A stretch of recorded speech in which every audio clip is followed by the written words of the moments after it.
Imagine spending 12 years planning the biggest sporting event on Earth. 48 nations, 3 countries, 104 matches, a $30 billion economic dream. And then, before a single ball is kicked, the whole thing starts to crack. Not because of a stadium collapse, not because of a corruption scandal, but because of something no one in FIFA's boardroom fully planned for. A president, a border policy, and a world that suddenly isn't sure it's welcome. This is the story of how the 2026 FIFA World Cup became America's most expensive political gamble. When FIFA awarded the 2026 World Cup to the United States, Canada, and Mexico back in 2018, the world celebrated. 16 American cities: New York, Los Angeles, Miami, Dallas, Seattle. Economists projected $30 billion pumped into the U.S. economy alone. Hotels booked solid, airlines packed, restaurants overflowing. This was supposed to be America's moment on the world stage, a signal to every nation that the U.S. was open, ready, and welcoming. FIFA called it the greatest World Cup in history. That was the plan. Then 2025 happened. When Donald Trump returned to the White House in January 2025, his administration moved fast. Travel restrictions, visa clampdowns, mass deportation operations, ICE enforcement ramped up to levels not seen in decades. And suddenly, the same country hosting the World Cup, in 12 months, was sending a very different message to the world. Visa denials spiking across Africa, Latin America, and the Middle East. Countries like South Africa scrambling their official World Cup. Charter flight delayed because players and staff couldn't get U.S. visas processed in time. Let that sink in. A participating nation with a confirmed FIFA roster almost couldn't board a plane to the country hosting the tournament. This wasn't a rumor. This was a warning signal, and it was just the beginning. Here's a number that should worry every host city. Hotel bookings for World Cup 2026 falling below projections. Not collapsing entirely, but not where they need to be. And when you dig into why, the picture gets uncomfortable. International fans, especially from Latin America, Africa, and the Middle East, are hesitating, not because they don't want to come, but because they're afraid of what happens when they get here. Will they get stopped at the border? Will ICE be at the stadium? A poll found that 65% of Americans oppose ICE presence at World Cup venues. 65%. That's not a fringe opinion, that's a majority. But that poll doesn't matter if international fans never buy the ticket in the first place. When fans feel unsafe, they don't come. When they don't come, hotels lose, restaurants lose, airlines lose, cities lose. That $30 billion number?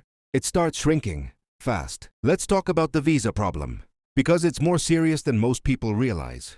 The U.S. visa system was already slow before 2025. Now, with stricter vetting, reduced consular staff in some countries, and policy uncertainty, fans from dozens of countries face months-long waits for a simple tourist visa. A fan in Nigeria or Morocco or Iran isn't just buying a World Cup ticket. They're navigating a bureaucratic obstacle course, with no guarantee they'll even get through. And then there's Iran. Iran is a FIFA-qualified nation. Their fans, some of the most passionate in world football, would traditionally travel in huge numbers. But U.S.-Iran relations are at their most fragile in years. Iranian fans face not just visa hurdles, but a genuine diplomatic freeze. This isn't just logistics.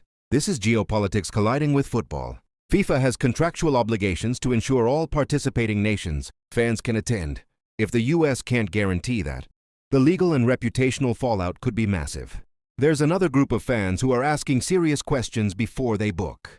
LGBTQ supporters, multiple civil rights organizations have already issued travel advisories for the United States, warning LGBTQ travelers, black travelers, and Muslim travelers about an environment they describe as increasingly hostile.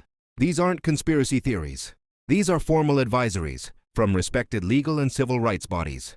For a World Cup fan planning to travel from Amsterdam, São Paulo, or Johannesburg, these advisories land differently than they would have 5 years ago. The question they're asking is simple. Will I be safe? When that question even needs to be asked about a country hosting the World Cup, something has gone deeply wrong with the messaging. Let's be very clear about who actually loses if this tourism boom turns into a tourism bust. Not FIFA. FIFA already has its TV rights money locked in. Not the big hotel chains. They'll survive a down quarter. The people who lose? The hotel housekeeper in Dallas who picked up extra shifts expecting a packed summer. The food vendor outside MetLife Stadium. The Airbnb host in Miami who turned down other rentals for June and July.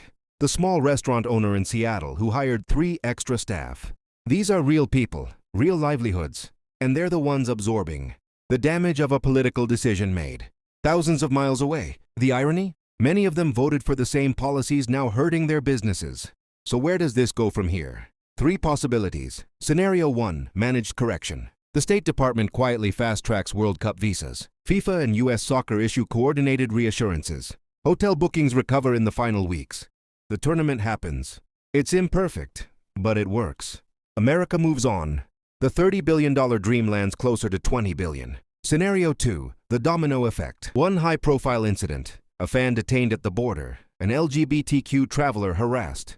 An Iranian player stopped at customs. Goes viral globally. International media explodes. Sponsors get nervous.